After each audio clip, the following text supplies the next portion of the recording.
Sa misa pong ito at idulog sa Diyos ang ating mga kahilingan. Lalo kita po ang mga nagpapamisa sa oras na ito.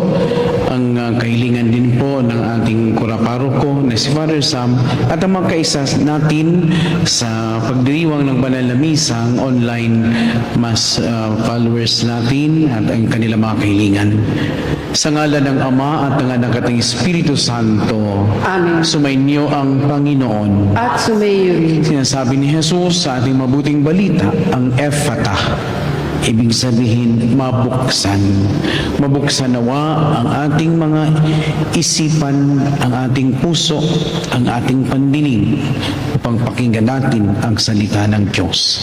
Aminin muna natin mga kapatid sa mga pagkakataon na tayo ay nagbubulag-bulagan, nagbibingi-bingihan sa pangangailangan at sa Diyos na tumatawag sa atin. Kaya humingi muna tayo ng awa at patawad upang maging marapat tayong gumanap sa banal na pagdiriwang.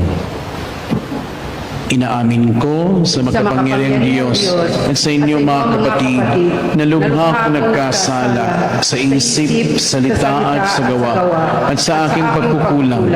Kaya sinasamo ko sa mahal na Birheng Maria, sa lahat ng mga anghel at mga banal, at sa inyo mga kapatid na ako'y sa Panginoong ating Diyos. Kawan tayo ng makapangyarihang Diyos, patawarin tayo sa ating mga kasalanan at patnubayan tayo sa buhay na walang hanggan. Amen.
Ama naming makapangyarihan, lagi mong lingapin at patnubayan kaming mga kabilang sa iyong angkan.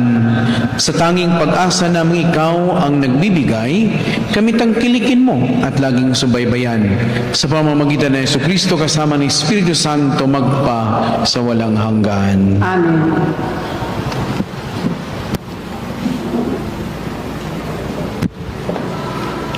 Pagbasa mula sa unang aklat ng mga hari. Noong panahong iyon, lumabas ng Jerusalem si Jeroboam at nasa lubong niya si Ahias, ang propetang taga-Silo. Ito'y nag-iisa at bago ang dalang balabal. Walang ano-ano'y inalis ni Ahias ang kanyang balabal at pinagpunit-punit sa 12 piraso. Sabi niya kay Jeroboam, kunin mo ang 10 piraso sapagkat ganito ang ipinasasabi ng Panginoon, ang Diyos ng Israel. Hahatiin ko ang kaharian ni Solomon at ibibigay ko sa iyo ang 10 lipi. Matitira sa kanya ang 1 lipi, alang-alang kay David na aking lingkod at alang-alang sa Jerusalem, ang lungsod na aking hinirang sa lahat ng lipi ng Israel. Buhat noon hanggang ngayon, humiwalay ang 10 lipi ng Israel sa paghahari ng angkan ni David. Ang salita ng Diyos. Salamat sa Diyos. Ang ating pong itutugon sa bawat bahagi, tinig ko'y iyong pakinggan, ang sabi ng Poong Mahal. Ulitin po natin. Tinig ko'y iyong pakinggan ang sabi ng poong mahal. Ang Diyos ay huwag mong paglingkuran. Diyos ng ibang bansa'y di dapat luhuran. Ako'y Panginoon, ako ang Diyos mo. Ako ang tumubos sa iyo sa Ehipto. Tinig ko'y iyong pakinggan ang sabi ng poong mahal. Ngunit ang bayan ko'y hindi ako pansin. Di ako sinunod ng bayang Israel. Sa tigas ng puso aking binayaan. Ang sariling gusto nila'y siyang sundan. Tinig ko'y iyong pakinggan ang sabi ng poong mahal. Ang tangi kong hangad, sana'y ako'y sundin. Sundin ang utos ko ng bayang Israel. Ang kaaway nila'y aking lulupigin. Lahat ng kaaway, agad lilipulin. Tinig ko'y iyong pakinggan ang sabi ng poong mahal.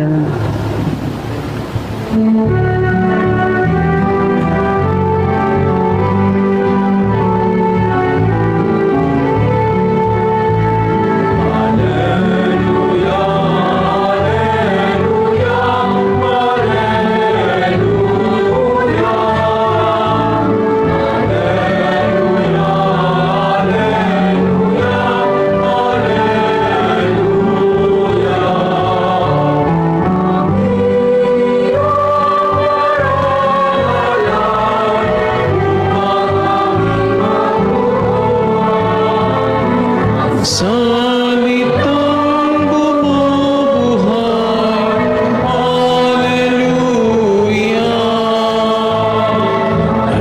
Alleluia, Alleluia, Alleluia.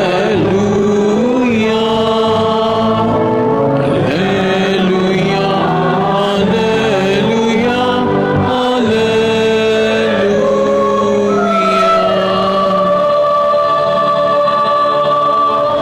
Sumainyo ang Panginoon. At sumayo rin. Ang mabuting balita ng Panginoon ayon kay San Marcos. Papuri sa iyo, Panginoon.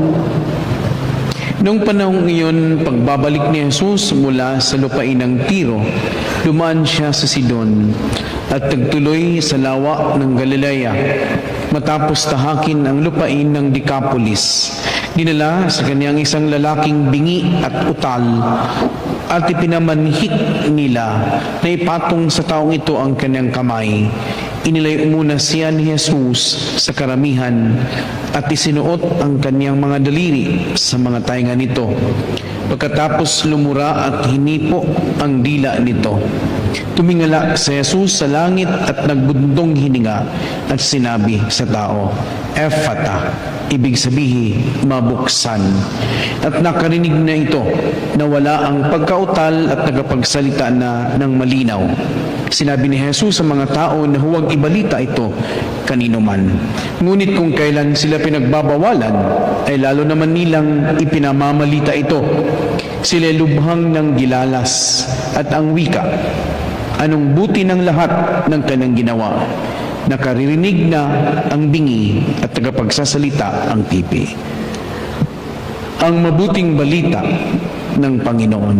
Pinupuri ka namin, Panginoong Hesukristo.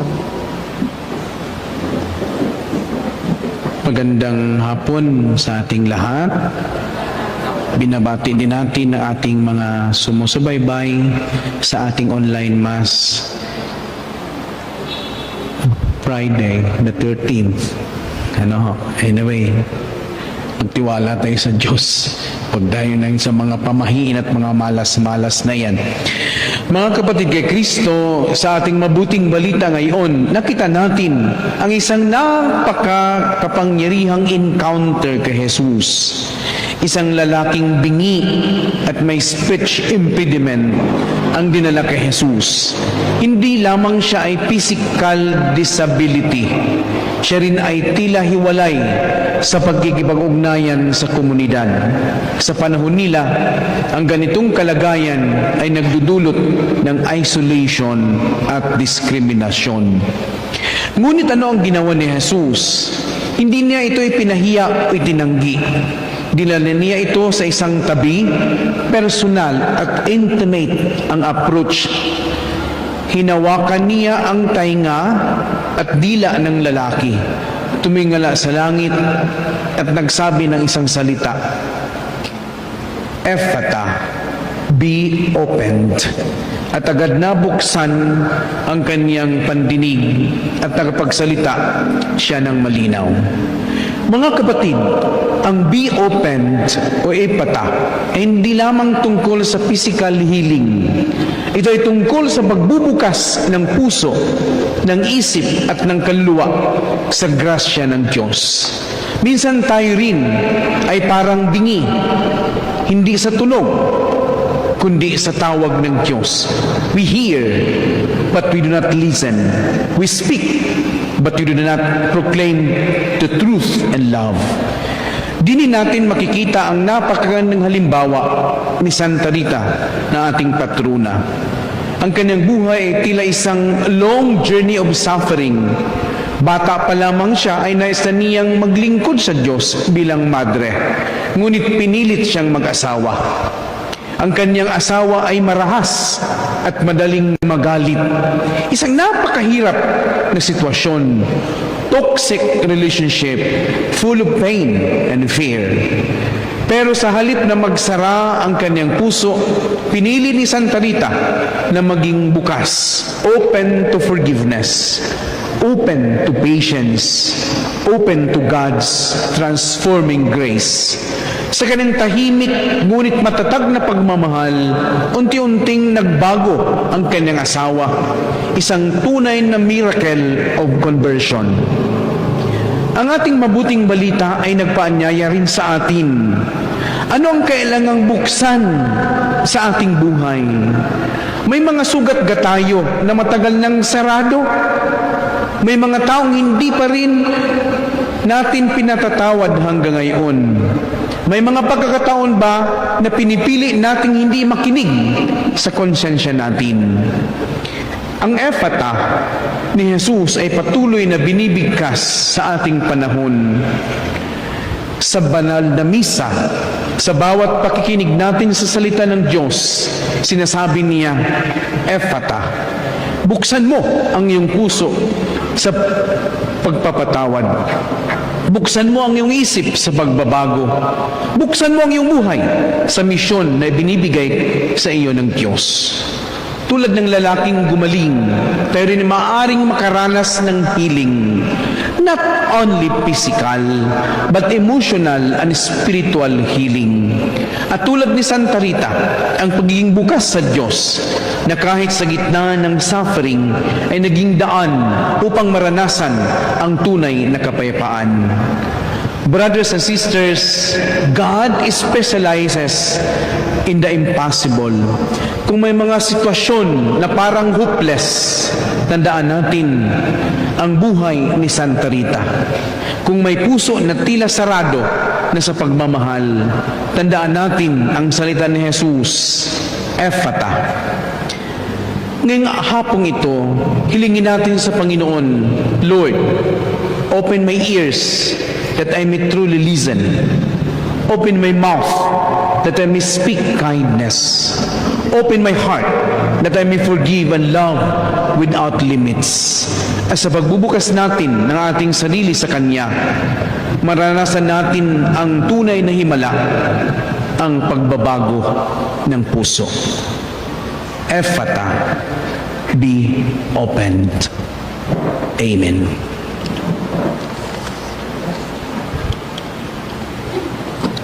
Ating gagawin ngayon ang pag-aalay bilang pagbabalik handog natin sa mga biyayang ating nakamtan.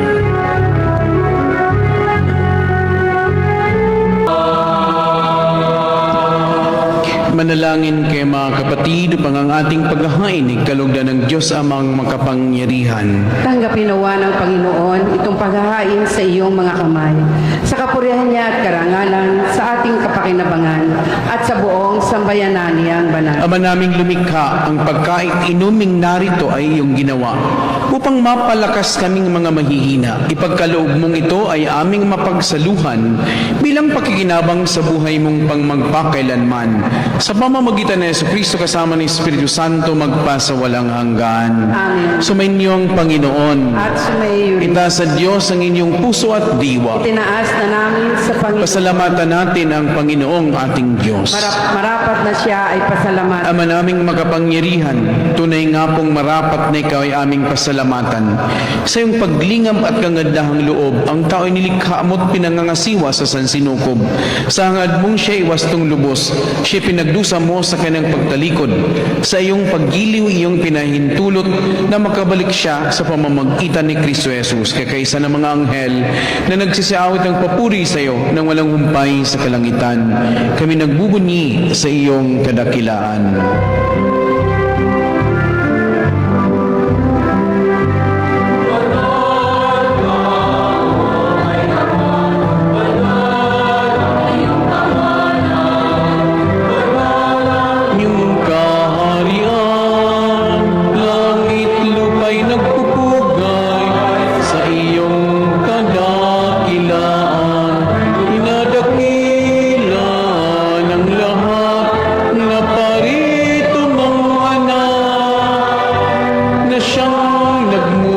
Sa ulag, sa pilay ay nagpalakad at nakiramay sa lahat.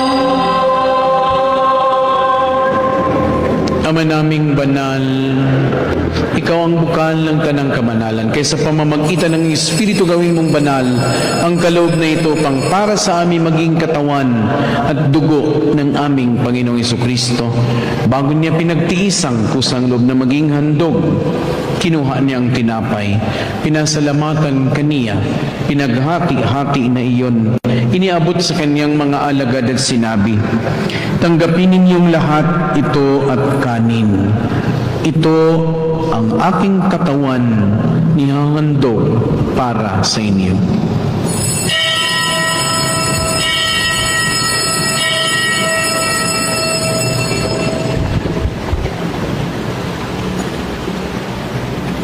Gayon din naman noong matapos ang hapunan, hinawakan niya ang kalis. Muli kanyang pinasalamatan. Iniabot niyang kalis sa kanyang mga alagad at sinabi, "Tanggapin ninyong lahat ito at inumin. Ito ang kalis ng aking dugo, ng bago at walang hanggang tipan. Ang aking dugo na ibubuhos para sa inyo at para sa lahat. Sa kapagpapatawad ng mga kasalanan, gawin ninyo ito sa pag-alaala sa akin."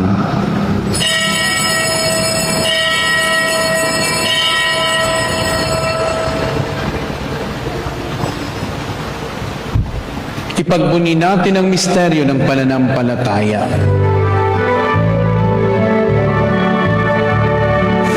Kristo ay gunitain, sarili ay inihain.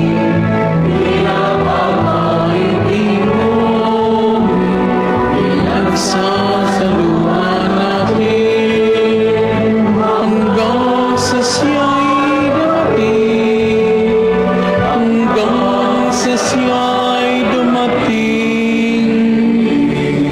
Ama, ginagawa namin ngayon ang pag-alaala sa pagkamatay at muling pagkabuhay ng iyong anak.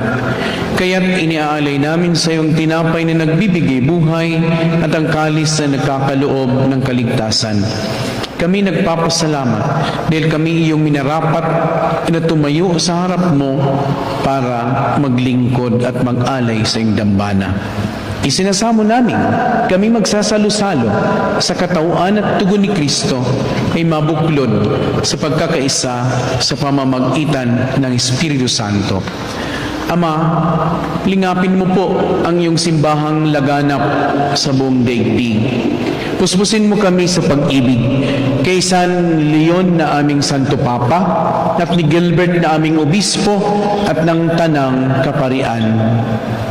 Alalahanin mo rin ang mga kapatid naming nahimlay nang may pag-asang sila muling mabubuhay, yun din ang lahat ng mga pumanaw. Kawan mo sila at patuloyin sa iyong kaliwanagan. Kawan mo at pagindapatin kaming lahat na makasalo sa iyong buhay na walang wakas, kaysa ng mahal na Birheng Maria na ng Diyos, kasama ng kanyang kabiyak ng puso na si San Jose, kaysa ng mga apostol, mga martir at mga banal ni Santa Rita ng Cassia, naming patruna, na namuhay dito sa daigdig ng kalugod-lugod sa iyo. May pagdiwang nawa namin ng pagpupuri sa ikararangal mo sa pamamagitan ng iyong anak na aming Panginoong Hesukristo. Sa pamamagitan ni Kristo, kasama niya at sa Kaniya, ang lahat ng parangal at papuri sa iyo, Diyos amang makapangyarihan, kasama ng Espiritu Santo, magpasawalang hanggan.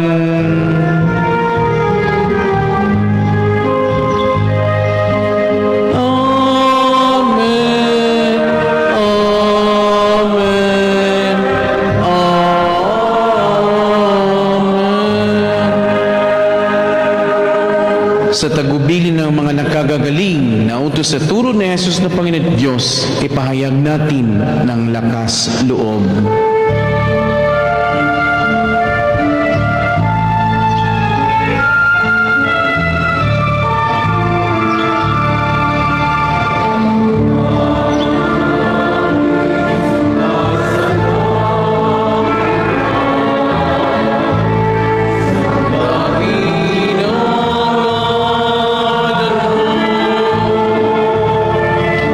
Sa amin ang kaharian mo, sundin ang loob mo, ito sa lupa para ng sa langit.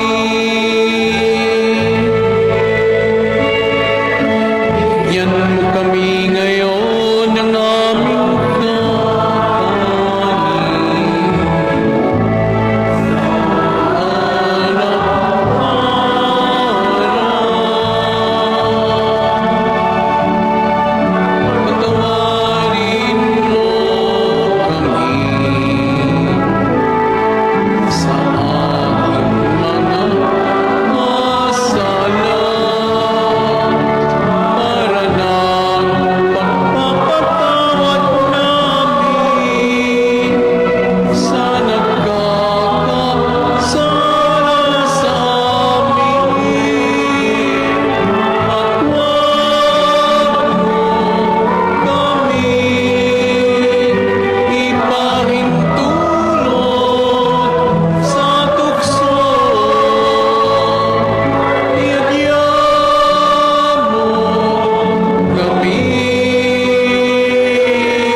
hinihiling naming kami iadya sa lahat ng masama, pagkalooban ng kapayapaan araw-araw, iligtas sa kasalanan, at ilayo sa lahat ng kapahamakan, samantalang aming pinanabikan ang dakilang araw ng pagpapahayag ng tagapagligtas naming sa Hesukristo.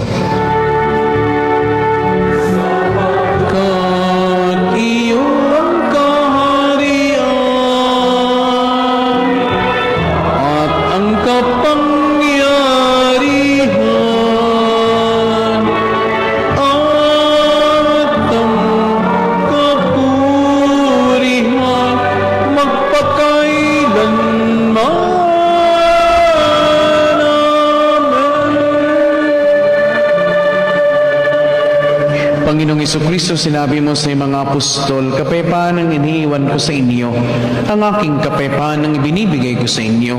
Tungayin mo po ang aming pananampalataya at huwag ang aming pagkakasala. Pagkalooban mo kami ng kapayapaan at pagkakaisa ayon sa iyong kalooban, kasama ng Espiritu Santo, magpasawalang hanggan. Amen. Ang kapayapaan ng Panginoon ay laging sumainyo. At sumaiyo rin. Magbahagi ng paghangad ng kapayapaan sa isa't isa. Peace be with you po.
Ito ang nag-aalis ng mga kasalanan ng sanlibutan.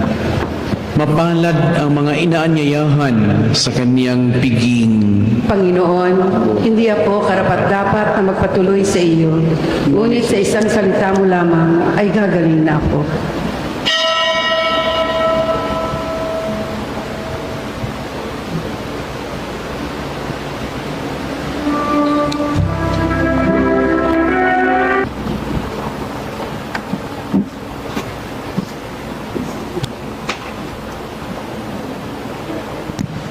Manalangin tayo.